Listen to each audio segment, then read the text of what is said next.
Então, boa noite para quem chegou durante a prece e a gente não deu boa noite. Boa noite para o plano espiritual que está acompanhando a gente.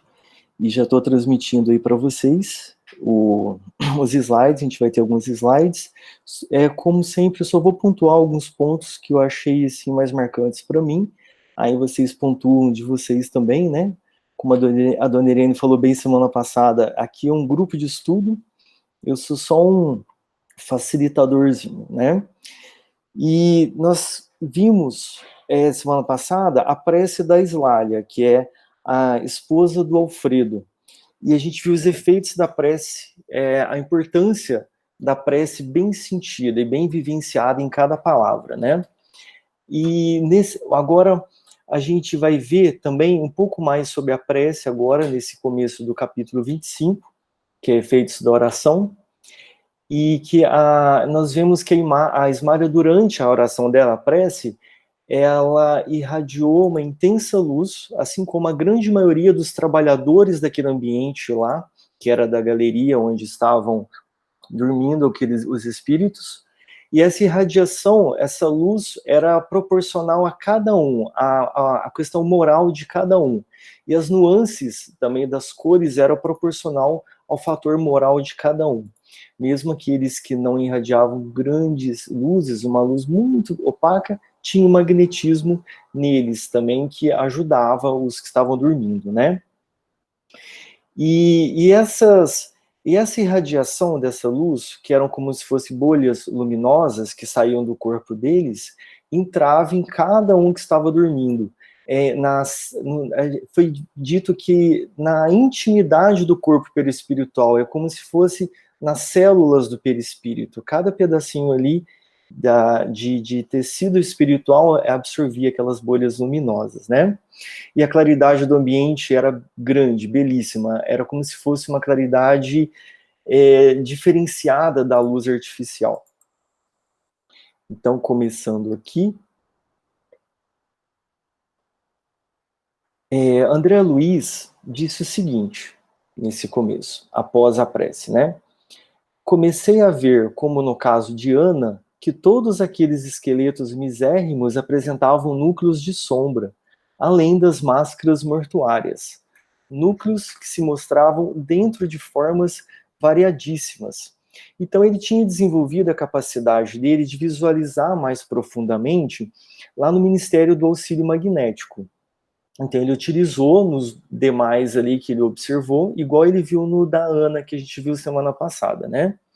E a gente vê que ele utilizava essa propriedade dele de forma muito consciente, ele não utilizava assim por curiosidade, por futilidade. Então ele dava uma boa utilidade a essa condição dele. Isso deixava ele assim, digamos, cumprindo bem o papel dele de trabalhador, né? Não tinha assim nenhum fator de, digamos, mundano que a gente acha assim, só para diversão, né? E ele narrou o seguinte, que as bolhas luminosas caíam incessantemente, mas agora como se fossem dirigidas por uma vontade inteligente, e concentravam-se quase todas sobre as frontes móveis.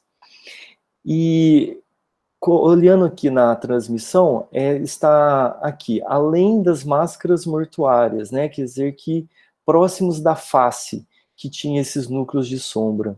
E nessa outra frase aqui, ele está dizendo sobre as frontes imóveis. Quer dizer que estava muito concentrado esses núcleos na região da cabeça. Esses núcleos seriam os sonhos torturantes que eles tinham, os desequilíbrios, desajustes, os pesos de consciência. E isso a gente sabe que é a principal passagem dos pensamentos e emoções da centelha divina para o perispírito é na região da cabeça. E do perispírito para o corpo físico também, na região da cabeça. É o principal comunicante. Tanto que na morte cerebral, quando acontece aqui no plano terrestre, o espírito perde o contato, a comunicação com o corpo. Ele não consegue mais intervir no corpo, interceder pelo corpo, né? Existe só o automatismo fisiológico. Então essa região aqui foi que me chamou a atenção, porque a gente sabe que existem outras marcas também de sombras em outras regiões do perispírito, mas aqui o principal foi nessa região da cabeça, né? Quem quer comentar algo? Nada? Então vamos continuando aqui. Eu quero. Eu destaquei uma parte interessante aqui, mesmo um pouco antes disso que você pontuou, sobre esses focos radiosos. Ele fala assim, ó, esses focos radiosos que partiram de nós multiplicavam-se no ar, como se obedecessem a misterioso processo de segmentação, e caíam sempre sobre os corpos inanimados e enrijecidos, dando a impressão de lhes penetrarem as células mais íntimas. Então, o que eu consigo perceber aqui, né, interpretar aqui, é que essas doações que estavam acontecendo nesse momento, por todos aqueles presentes, elas estavam atuando sobre todo o perispírito, né, sobre daqueles que estavam dormindo. Então, logo depois, como você colocou, ele pontuou essa região da cabeça, mas eu achei bem interessante dessas penetrarem as células mais íntimas. Então, para dar força, dar vitalidade, dessa forma, ao perispírito daqueles que estavam dormindo. Então, isso eu achei bem interessante, que muitas vezes a gente não tem essa noção nas câmaras mediúnicas, que o corpo perispiritual dos assistidos daquela noite desencarnados, eles também precisam ter o seu perispírito cuidado, ter o seu perispírito curado. Então a gente não achar que é simplesmente um vaporzinho, né, como um Gasparzinho, mas sim que ele é um ser humano e que o perispírito dele também necessita de cuidados. O perispírito também tem células, também tem órgãos. Então isso que me chamou muita atenção neste capítulo, no início desse capítulo. Inclusive, durante o processo de reencarnação, cada célula do corpo físico ela é englobada pela, digamos, entre aspas, célula do perispírito, né? Então, realmente, esse contato é total e íntimo dos dois corpos, né? Físico quanto perispiritual, mas a passagem do pensamento, da mente, da emoção, dos sentimentos, pelo que a gente já viu em alguns livros do André Luiz, é mais pela região da cabeça, né? Continuando aqui mais um pedacinho. Então, André Luiz disse o seguinte: então pude observar o inaudito e inconcebível para mim. As múmias, porque não posso dar outro nome aos irmãos que dormem, começaram a dar sinais de vida. Alguns daqueles infelizes deixavam escapar gemidos angustiosos.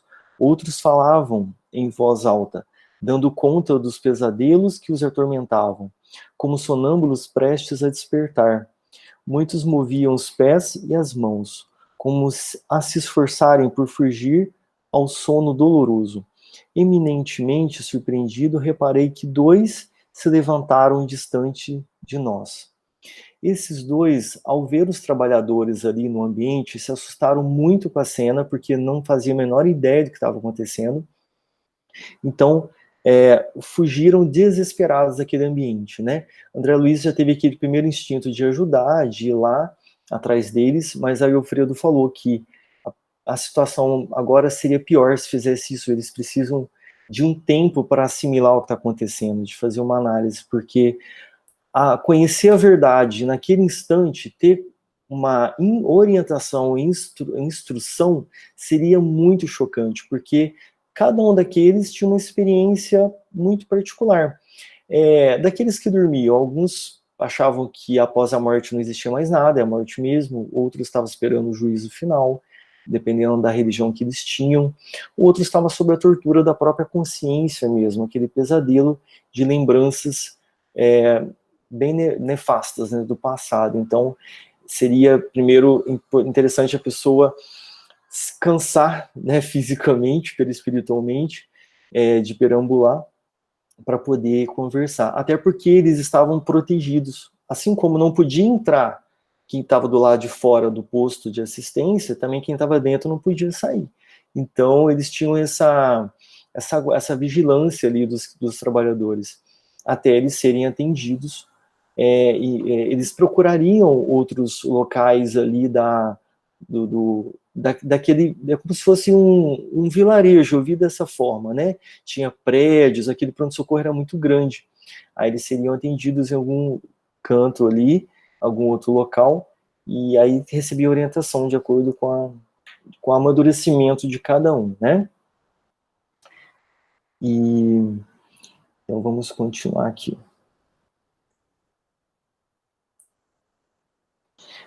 André Luiz falou o seguinte: continuamos silenciosos mais alguns minutos e notei que as luzes se foram apagando gradativamente, ao passo que os cadáveres retomavam a imobilidade anterior. Isso foi após o encerramento da prece, da esmalha, então pararam de cair sobre os corpos ali, as bolhas de luz, então eles foram voltando, né, à inatividade. E a gente vê que Deus age através dos homens, dos trabalhadores, das pessoas, né, Deus e Jesus, eles utilizam esses instrumentos. Se não fosse eles ali, esse trabalho não teria sido realizado dessa forma, né? Então a gente vê a importância de cada trabalhador. E disse Alfredo: gratíssimo pelo concurso fraternal, realizamos belo serviço intercessório. Desde alguns dias ninguém se levantava.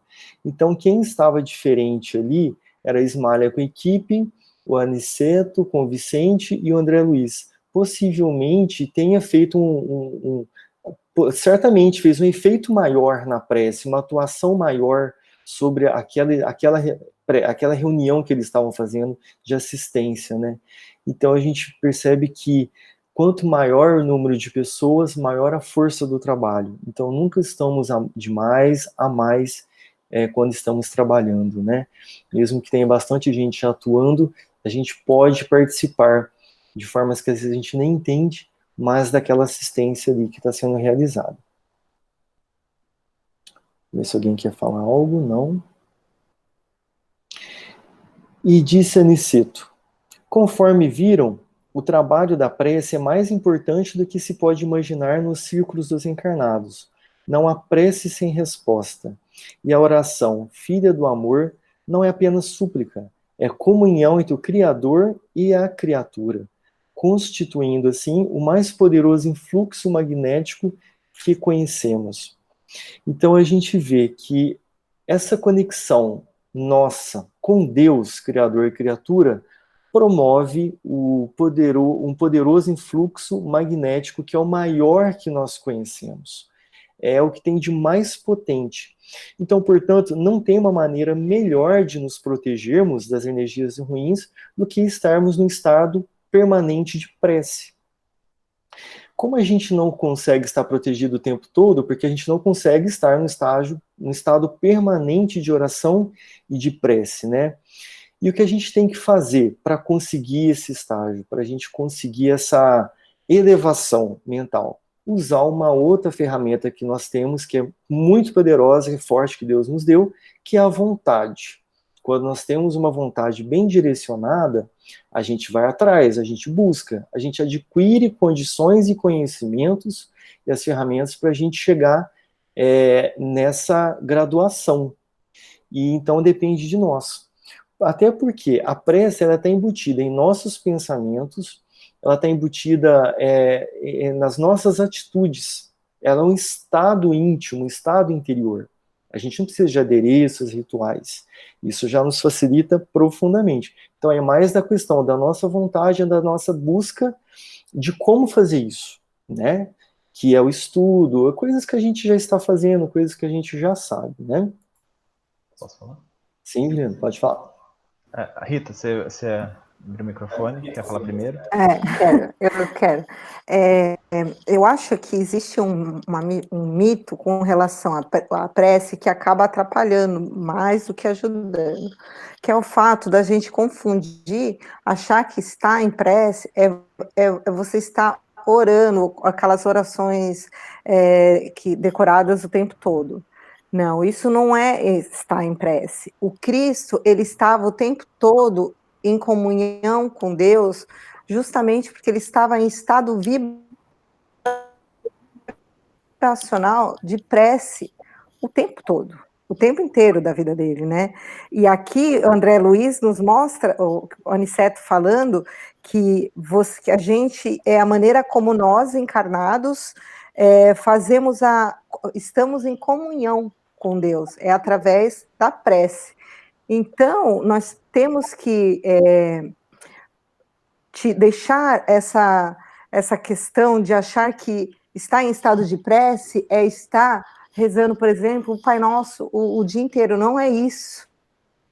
É você tentar elevar os seus pensamentos, alcançar, através de sentimentos, do seu aprimoramento, das suas emoções, estarem equivalentes e andando também dentro das leis divinas, né?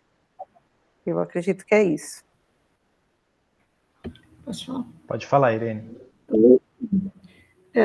Concordando com isso que a Rita falou, acho que é o mais importante de tudo aí é o sentimento.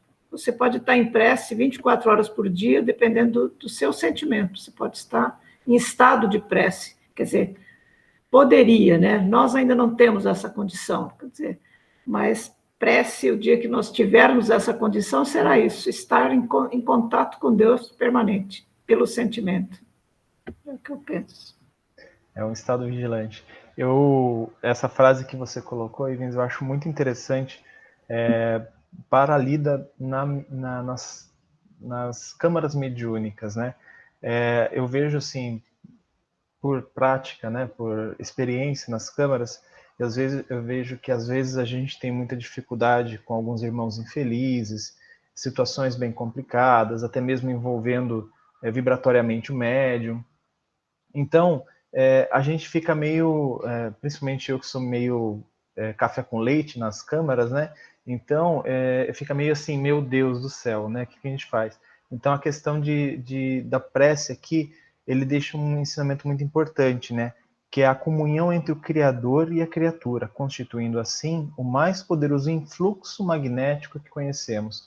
Então, quando a gente está passando por uma situação dessa, dificuldade na câmara, né, isso eu já, claro, aprendi isso com os professores, com o pessoal mais experiente de câmara, na prece, mas aqui a gente entende o porquê você fazer a prece naquele instante, porque se você é o médium que está em sustentação, porque você conscientemente fazer a prece, abrir o seu coração, pedir ajuda a toda a espiritualidade, entrar em comunhão com Deus, para que a gente possa fazer esse influxo magnético poderoso, né, que não vai ser quebrado e que vai auxiliar muito naquele instante.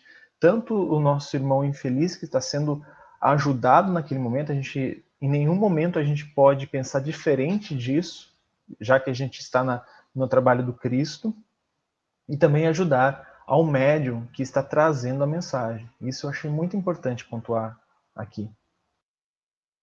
Muito bom, é importantíssimo isso que vocês falaram, né? A prece é o sentimento, pensamento e atitudes também, né? Continuando a frase, Aniceto falou: acresce notar, porém, que já comentamos o assunto que a rogativa maléfica conta igualmente com enorme potencial de influenciação. A prece boa, o pensamento bom, a sintonia, a conexão boa, ela tem um endereço certo. São pessoas compatíveis, são as esferas superiores. Já rogativas e conexões malévolas também têm um endereço certo, que é exatamente a sintonia com as trevas. Então a força é igual um vetor, ela é nos dois sentidos, né? Ela é poderosíssima para os dois lados na questão de sintonia, né? E aí trocas energéticas e fluídicas. Então, às vezes, aqueles momentos de ira, de incompreensão, pode ser bem complicado essa sintonia, né? Onde a gente vai, que endereço é esse que a gente vai chegar, né? O endereço, ele existe em todas as ruas e todos os números. Então, existem local para cada sentimento nosso, porque todos têm lá o seu lugarzinho. Então, busque e acharás, né? Nos dois lados. Continuando. E onde que está? Peraí. Aniceto falou o seguinte, viram... Não, peraí, eu acho que eu fui pro lado errado, por isso que eu fiquei perdido aqui. Uhum.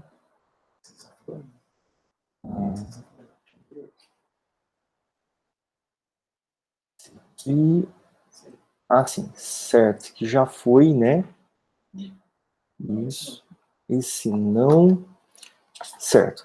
Aniceto diz o seguinte, viram vocês cair sobre nós os elementos a que me refiro, ou seja, os fluidos que chegaram até o ambiente, e observaram sua exteriorização com as luzes de cada um de nós, em benefício dos irmãos que dormem e sofrem.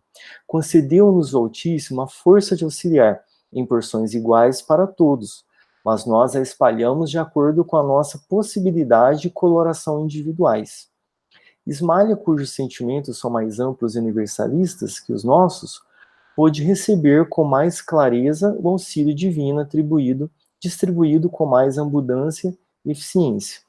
Ela tinha sentimentos amplos e universalistas. Isso promoveu abundância e eficiência nos sentimentos, né?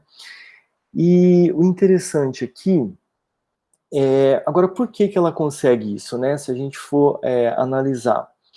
Ela, através da sintonia dela, das ondas mentais dela, devido ao padrão moral, ela alcança um contato com esferas mais altas e uma potência mental mais forte para ter essa troca fluídica. Então, onde ela chega é maior e ela fica mais apta a absorver melhor o que vem de lá. Todos absorviam, todos os trabalhadores absorviam, mas possivelmente ela absorvia mais, o que não, assim, foi dito isso, né, uma coisa que eu estou analisando. E através isso me lembrou um pouco o Jacob Mello, que falava da usinagem de energia. Então, a energia que a gente produz através do nosso padrão moral, com a nossa vontade, misturada àquilo que foi absorvido do plano espiritual, é o que a gente emana. Né? Então, é onde a gente potencializa mais ou menos, né? Devido a esses dois fatores, nossa usinagem e nossa conexão mais forte e mais intensa. Né?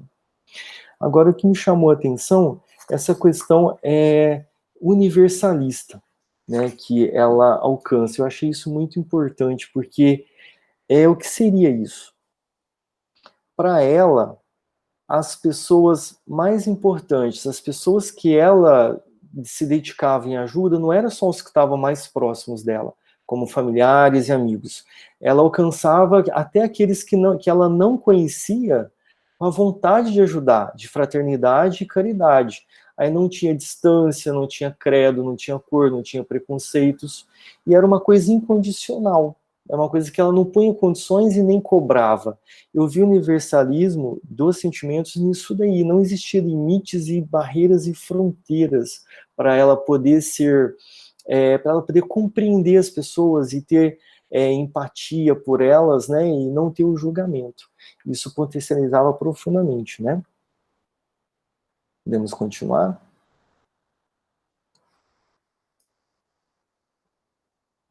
E Aniceto disse o seguinte, compete ao necessitado caminhar ao reencontro dele. O Senhor, todavia, atende sempre a todos os homens de boa vontade, por intermédio dos homens bons, que se edificam na casa divina. E é uma frase assim que passei correndo, mas depois voltei e vi o seguinte, fica aí uma questão. Por que que Deus, Jesus, com toda a sua potencialidade, precisa de intermediários, né?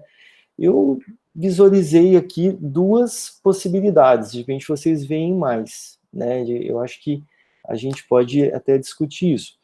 Primeiro porque a pessoa, para se desenvolver, ela precisa do trabalho incessante, ela precisa do treinamento do amor, ela precisa do aprimoramento, do exercício e adquirir os conhecimentos. Então, seria os trabalhadores estar ali por eles, né, em primeiro lugar, e em segundo lugar, porque nós, como necessitados, a gente não consegue um contato tão direto e tão íntimo com Deus e com Jesus. A gente precisa dessa coisa mais próxima de nós, que é o trabalhador, mas mais próximos de nós, mais no tete a tete, para a gente conseguir compreender o que ele está nos dizendo, o que ele está nos trazendo, e de atuar direto. Então, a gente, devido à nossa condição ainda, digamos, infantil, a gente precisa dessa, digamos, de desmembrar níveis mais baixos para a gente conseguir ter a sintonia, né, ter o contato, porque imagina a vibração que emana de Jesus, né, a gente não tem ainda essas ondas mentais para conseguir ter esse encontro, essa sintonia. Oi, Rita. Ivens, um pouquinho antes dessa frase, que eu acho importante, que aí também acho que esclarece isso que você acabou de falar, ele fala assim, temos aqui uma profunda lição, como já disse, o pai visita os filhos necessitados, por intermédio dos filhos que procuram compreendê-lo. E aí ele vai explicando que Deus não age através, como você já falou, das pessoas, né, de quem já tem um pouco da compreensão das leis divinas, e que o homem precisa realmente se esforçar e para caminhar diante do encontro de Deus. Mas eu acredito que, quer dizer, eu estou tentando imaginar qual que é a meta do Cristo e de Deus, mas para nós trabalharmos, é uma maneira da gente trabalhar a fraternidade, quando os que estão um pouquinho mais, como ele falou aqui, já compreendem um pouco a Deus, auxiliam os que ainda dormem. Então, acho que é uma maneira da evolução humana caminhar junto, porém, cada um no seu nível, cada um dando o seu passo, mas é uma maneira da gente exercitar a fraternidade, que é isso que o Cristo nos pede, né? Eu também pontuei isso, Rita, que o pai visita os filhos necessitados por intermédio dos filhos que procuram compreendê-lo.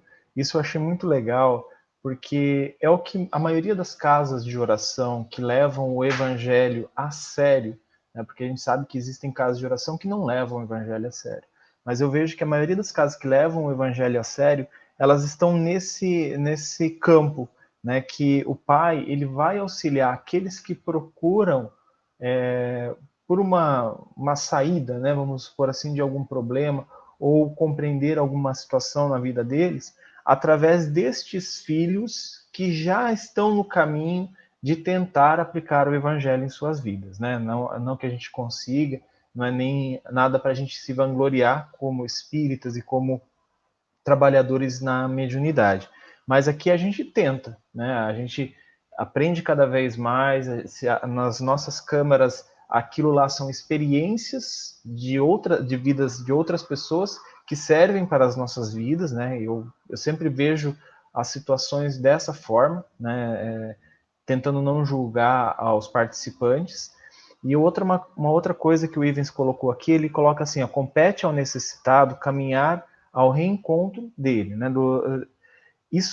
O Senhor, todavia, atende sempre todos os homens de boa vontade. Isso é uma coisa interessante. O Haroldo ele fala que nós nos afastamos de Deus e cabe a nós, como criaturas, tentarmos essa reaproximação com Deus, né? E como Jesus fala, Ele é o caminho, né? Ele é o caminho que vai levar, vai nos conduzir ao reencontro com Deus. Então, são duas lições, né? Eu acho que essa parte importante dos trabalhos nas casas espíritas e casas de oração, nas correntes mediúnicas, e esse esforço próprio de cada um de nós de tentarmos chegar pelo caminho que é Jesus Cristo, né?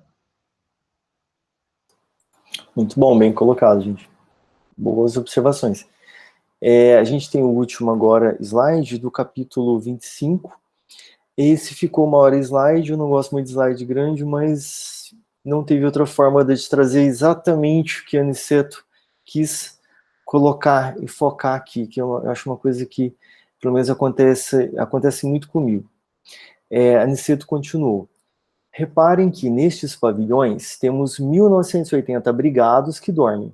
Todos recebem diariamente alimento e medicação comuns, mas só 400 são atendidos com alimento e medicação especializados, por se mostrarem mais suscetíveis de justa melhora. Desses 400, apenas 2/3 se revelaram aptos à recepção de passes magnéticos. Muitos não podem receber, por enquanto, a água efluviada. Poucos foram contemplados com sopro curativo, e somente 2 se levantaram. Ainda assim, profundamente perturbados, já que iniciam um trabalho de cooperação fraternal. Não esqueça essa lição. Façam todos o bem, sem qualquer ansiedade. Semeemo-lo sempre e em toda parte, mas não estacionemos na exigência de resultados. A gente viu que dos 1980, 20% que recebiam um passe diferente. Somente aqueles 2 que levantaram, eles receberam todo tipo de tratamento, ou seja, eles estavam mais maduros para levantar e mesmo assim foi desorientado, né? Receberam sopro, passes, alimentos e água, tudo. E o interessante é que dentro da câmara de tratamento que a gente, lá na Sena, no Mealheiros, né? Às vezes a gente fica com uma certa ansiedade, uma angústia, ou até meio decepcionado quando a gente acha que as coisas não terminaram como a gente queria exatamente. Eu pensei que fosse todo o meu amor aqui dedicado, meu carinho, minha dedicação, meu magnetismo fosse fazer uma transformação maior, ou o diálogo, doei tanto, com tanto amor, e às vezes não foi tanto. Então, essa questão da ansiedade no resultado, a gente sabe que as coisas não dependem só de um lado, depende do outro, e muito também depende do tempo, né, que a pessoa precisa também, não depende da pessoa também. Ela vai ter o estágio certo para conseguir essa maturidade, esse ponto certo, como se fosse uma fruta pronta para ser colhida, né? Então, e mesmo em casa, na nossa vida pessoal, com os familiares, amigos, ou até no trabalho, a gente cria certas expectativas e ansiedade no resultado. E a gente sofre com isso, né? E se decepciona, se magoa, fica chateado. Então, para ver se nós não estamos criando ilusões grandes demais, né? Então, para a gente ter essa ponderação, para a gente mesmo não sofrer, né? E outra que eu grifei aqui, alimento e medicação, 2 formas de receber alimentos, de se alimentar o espírito, né? Ele absorvendo o alimento diretamente, né? Sopa, os sucos que eles têm, ou eles metabolizando. Ali, impossível nesses 2 casos. Até porque, pela densidade do corpo, ainda precisa de alimento, né? Depois nem precisa mais.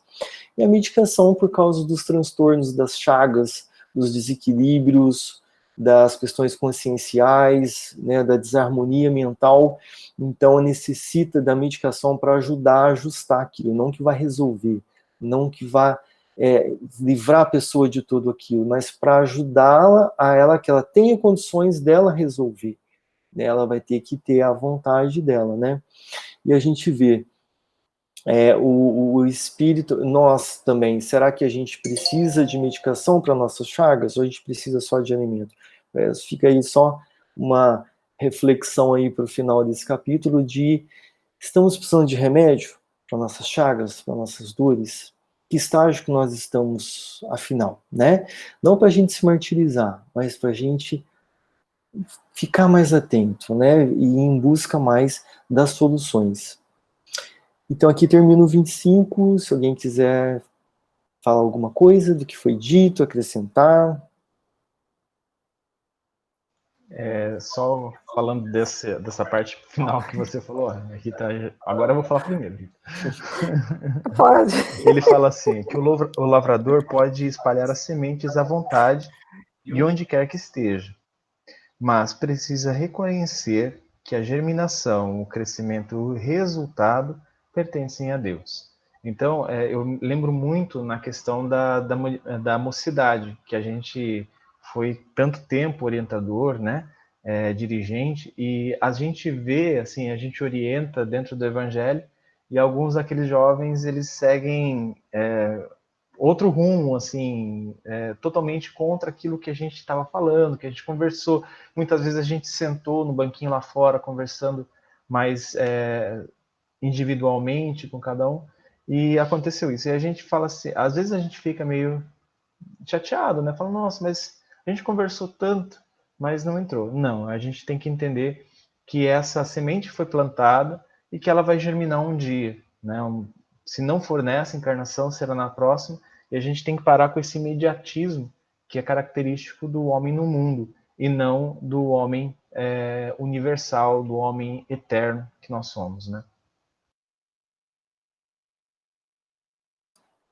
Eu ia falar esse finalzinho também, mas isso me lembra bastante da nossa ansiedade, às vezes, de esperar o resultado, por exemplo, numa desobsessão, uma resposta do assistido. A gente fica, por vários momentos, nos colocando no papel de julgadores, vamos dizer, querendo ou não, são de julgadores. Ah, não, mas ele já está aqui há meses, fulano já está aqui, e fulano precisa fazer alguma coisa, ele precisa ter consciência, ele realmente precisa, nós todos precisamos ter consciência de que, né, mas não nos cabe, não é esse papel, é de Deus, né, o papel de julgar é de Deus, o que nos cabe é de sempre, como ele colocou aqui, façamos todos o bem, fazer sempre o bem, vamos fazer o nosso melhor e vamos deixar que realmente Deus germine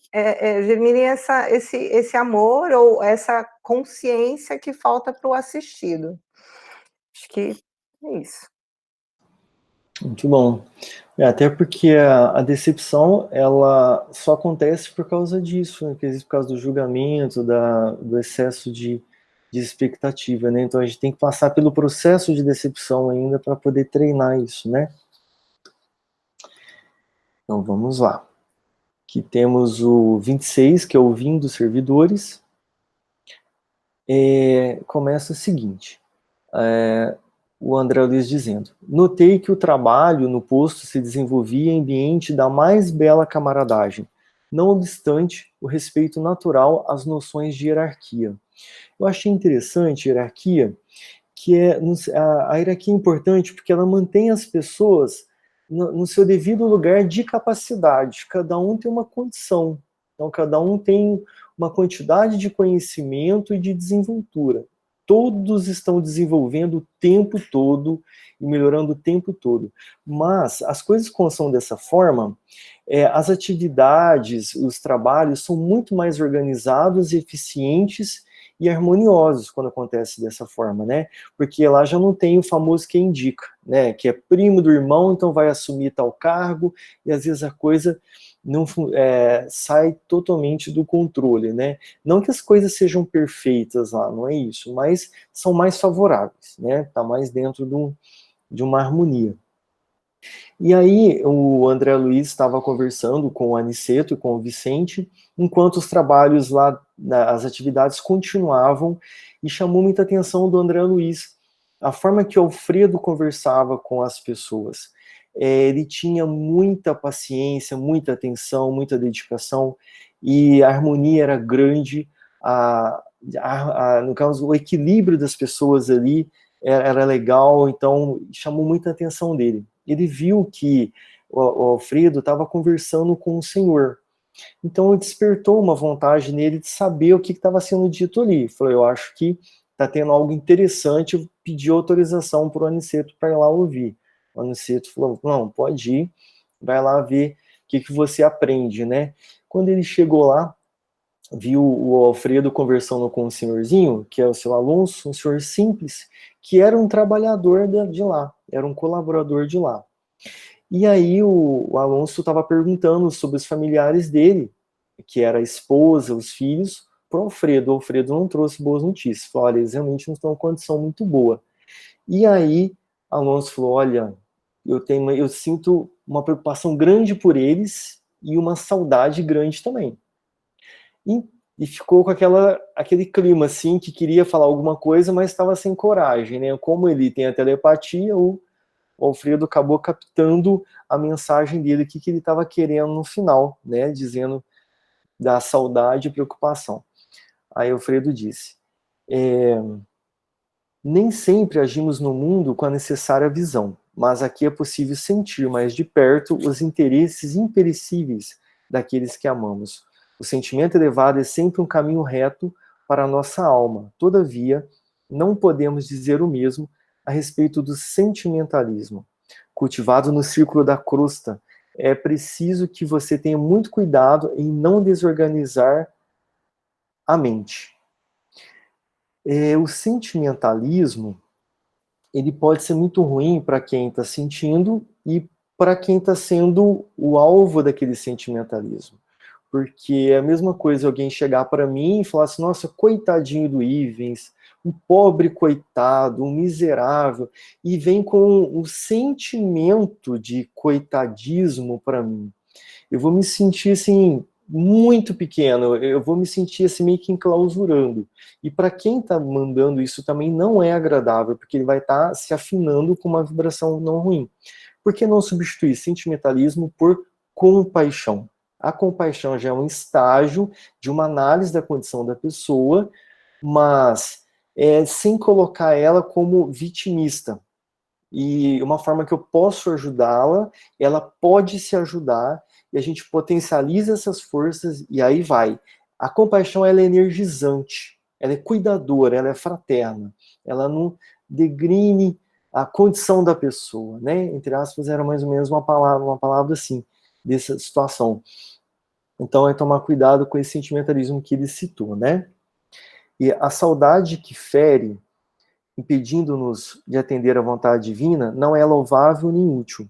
É enfermidade do coração, precipitando-nos em abismos insondáveis do pensamento. Ele não falou a saudade fere, a saudade que fere. É natural a gente sentir falta, saudade, tudo, mas como eu lido com ela, o quanto ela me desequilibra, me desarmoniza, me desajusta, me tira do eixo. Então, de repente, ela não faz isso, né? A saudade pode ser um sentimento que me aproxima da pessoa que está lá, né? Mas sem uma obsessão ou sem um autoflagelo, né? Nesse sentido que ele quis dizer. Nesse parágrafo que você acabou de ler, eu achei interessante que ele fala assim, ó, na Terra, na qualidade de pais, conseguimos movimentar muitas providências a favor dos filhos. Entretanto, aqui podemos realizar certas medidas em benefício deles, com maior segurança. É claro que ali eles não conseguiriam movimentar nada de material nos filhos, né? E eu acho que isso é uma coisa muito interessante para nós que trabalhamos com a mediunidade, né? Nós já falamos muito da oração, da prece, dos tipos de passe magnético, sopro, mas aqui eu acredito que o Alfredo ele estava se referindo a outras potencialidades do espírito, né? Ontem eu falei sobre a vontade, sobre essa criação mental, e logo nos parágrafos que a gente vai ver mais para frente, ele vai falar um pouco mais sobre isso. Mas aqui eu achei interessante que através desse auxílio que que o Alonso poderia fazer ali, e também com toda aquela equipe de colaboradores, eles poderiam movimentar medidas com muito mais segurança, porque a gente sabe que muitas vezes auxiliar, vamos supor assim, materialmente, quer dizer, curar uma doença, sei lá, resolver um problema material da pessoa, isso não vai garantir segurança para essa pessoa, né? Isso, a gente sabe que elas podem cair nos braços da insensatez. Ali eles podem auxiliar trabalhando lá na parte mental, lá na conscientização, como a gente viu no final do capítulo anterior, colocando aquela semente para que ela germine, e não simplesmente dando umas muleta para ela, onde ela pode descambar, né, e ir para a insensatez. Muito bom.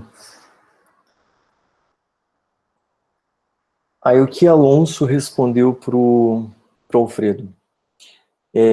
À noite, quando me concentro nas preces habituais, eu sinto em torno de mim os seus pensamentos, os pensamentos da esposa e dos filhos. Esses pensamentos me penetram fundo, atraindo-me toda a atenção para a terra. Às vezes consigo repousar um pouco, mas com muita dificuldade. Sei que a esposa e os filhos estão chamando dolorosamente por mim. Essa certeza me perturba de algum modo. Não tenho sentido a mesma firmeza para o trabalho diário e desejaria remediar a situação. Então, Alonso era uma pessoa muito dedicada quando ele estava aqui encarnado. Ele cuidava bem da família, era uma pessoa boa, tinha aquela preocupação toda com eles ali, um cuidador. Quando desencarna, continua com o mesmo sentimento, mesma sensação. O mesmo bem que ele queria aqui, ele continua querendo lá. E ele vendo essas notícias agradáveis, acaba sendo difícil manter o equilíbrio. Principalmente quando ele se conecta energeticamente com as dores dos que estão aqui, né? Que é aquela sintonia, e por que não? Uma obsessão, né? Mas no bom sentido aqui, eu quero dizer, de encarnado para desencarnado, né? Que ele sentia lá e perturbava profundamente ele. A gente já viu que existem situações que tem que até que bloquear esse campo energético que sai daqui, e para que não alcance o desencarnado lá, né? A gente viu num capítulo atrás também que às vezes a espiritualidade traz até um problema para os encarnados para tirar eles do foco contra o desencarnado, para que eles fiquem ligados nos problemas aqui da matéria e esquecem um pouco quem foi, para dar um alívio lá, né? Então, alguém quer comentar alguma coisa? Certo. E aí, o que ele sugeriu nesse caso? Ele sabia que tinha um grupo de espíritas que morava perto da casa dele. Então ele falou assim, olha, Alfredo, eu não posso ir lá e incorporar lá, dar uma mensagem para os meus familiares, já que esse grupo de espíritas está próximo à minha casa, então eu falo com eles, falo para eles se desligarem, dou uns conselhos e tento resolver isso. Tento amenizar essa questão que está, dessa conexão que está me atrapalhando. Alfredo falou, olha, isso pode ser possível, tem como fazer isso, né?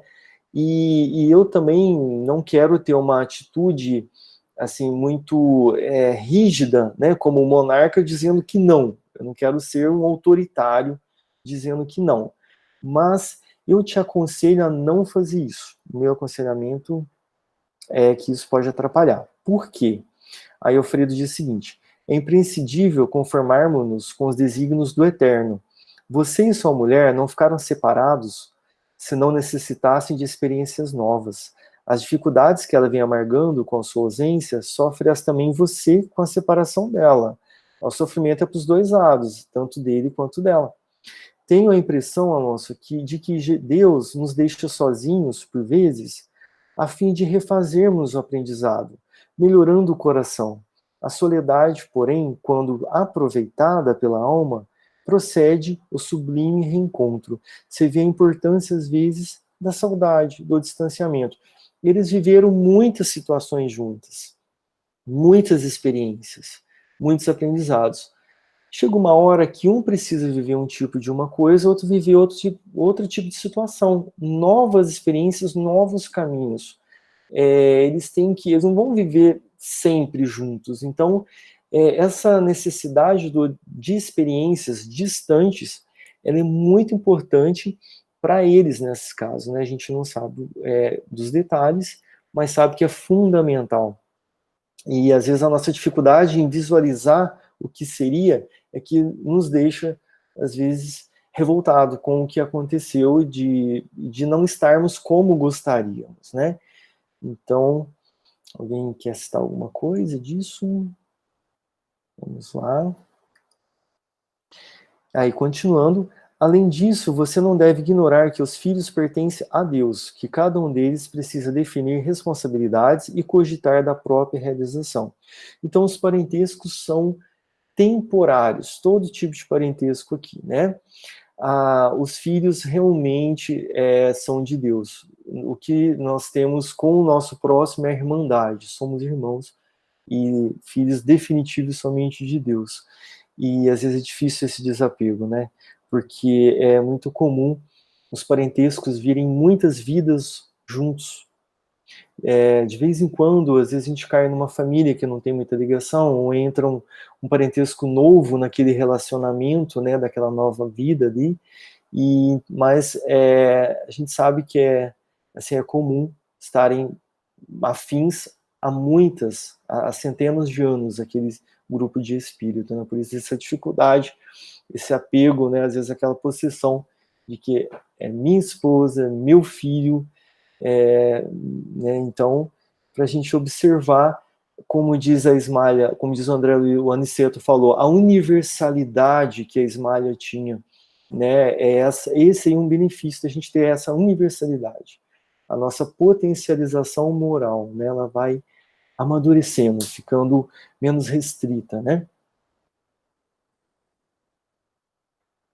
E continuando, em que ficaria, meu caro, se permitisse a invasão total do sentimentalismo doentio em seus pensamentos?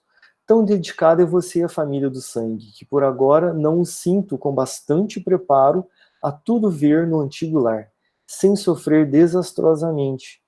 Há tempos, autorizei a visita de 2 colegas nossos à esfera da crosta, a fim de reverem as viúvas e abraçarem de novo os filhinhos, mas foram tão violentamente surpreendidos pela situação que não puderam voltar aos seus deveres aqui, lá ficando agarrados ao ninho que haviam abandonado. E Alfredo rematou: os voos de grande altura pedem asas fortes. Alonso, que ouvia de olhos arregalados, considerou resignado: desisto do pedido. O senhor tem razão. É interessante que se ele quisesse ter ido, o que eu percebi é que Alfredo não ia impedir, ia, de repente, deixar correr o risco. Mas eles têm uma capacidade de dosar o sentimento das pessoas e a fortaleza das pessoas para saber se o cobertor deles dá para aquele frio.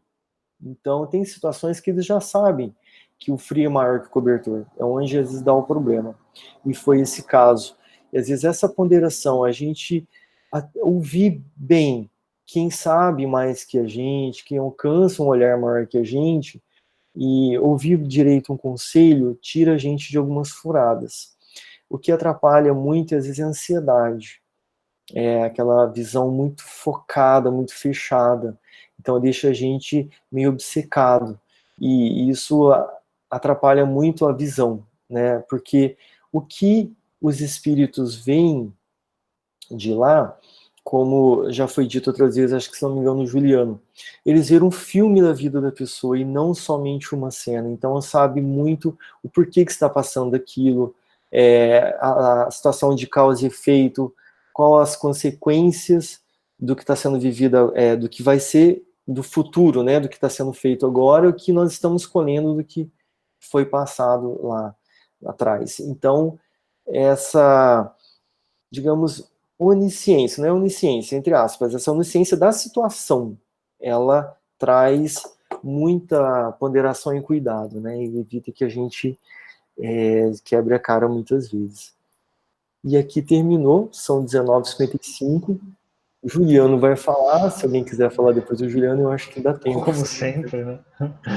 Eu tenho 2 pontuações aqui, me desculpem estar falando demais, mas quando ele fala assim, ó, em que ficaria, meu caro, se permitisse a invasão total do sentimentalismo doentio em seus pensamentos?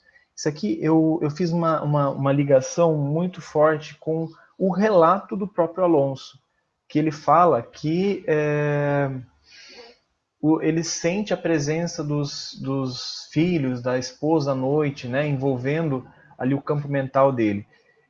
Então, ele já estava em sintonia. Se ele estivesse lá mais próximo, talvez vendo uma situação, uma cena que o desagradasse totalmente, ele ia ficar tão ligado, porque esse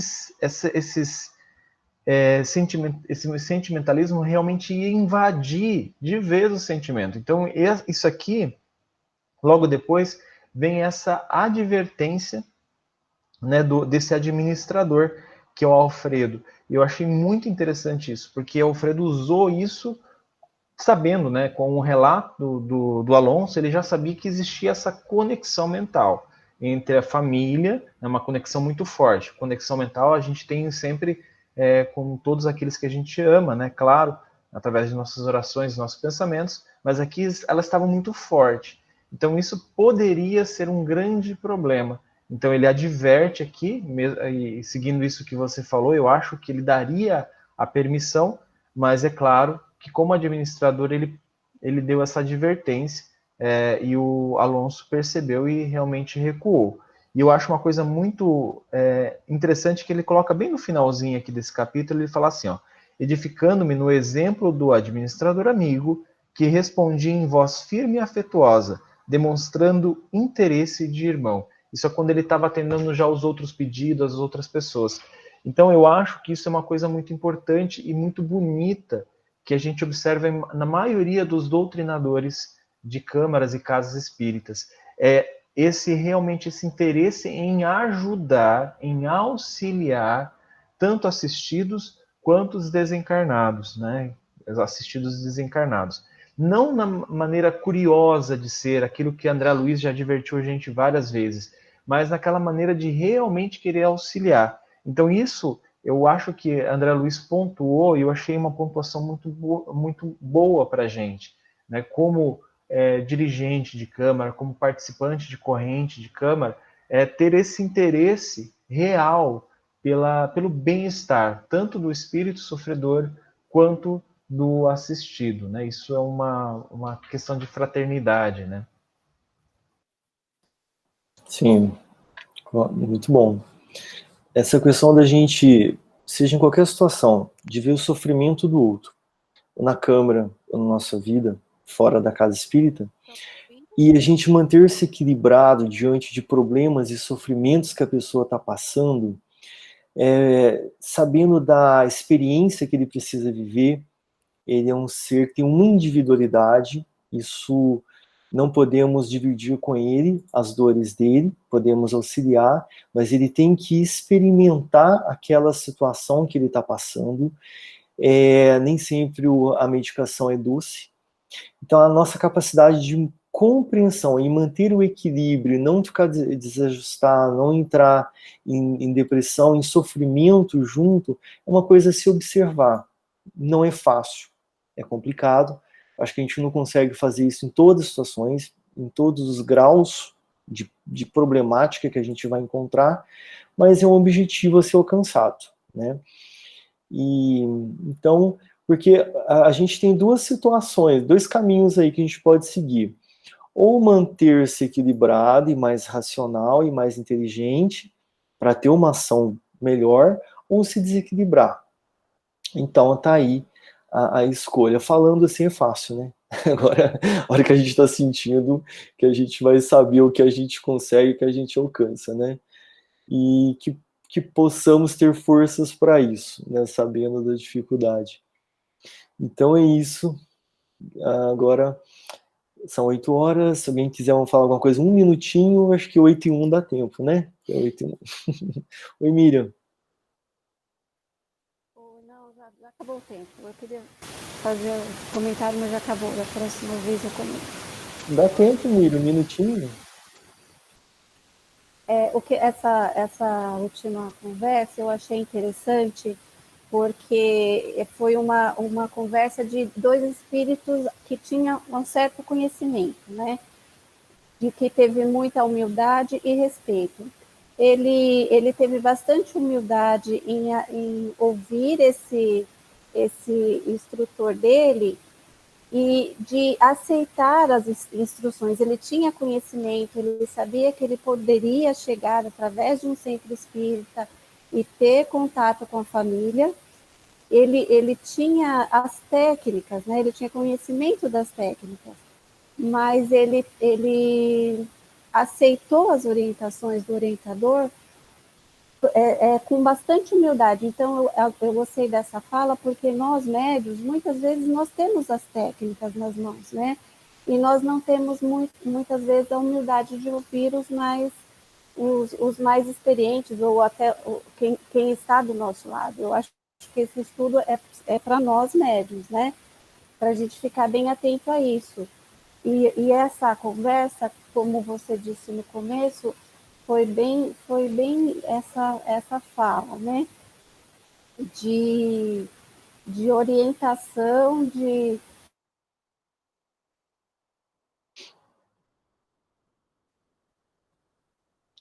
Gente, a Miriam travou para mim, ela travou para vocês também? Eu acho que a conexão dela caiu. Bom, eu não sei que horas ela volta, melhor a gente fazer a prece de encerramento, então. Alguém gostaria de encerrar? Eu encerro, então, para a gente já ir para depois para as vibrações. A gente continua nas vibrações aí, quem for fazer, né? Então vamos agora nos despedindo.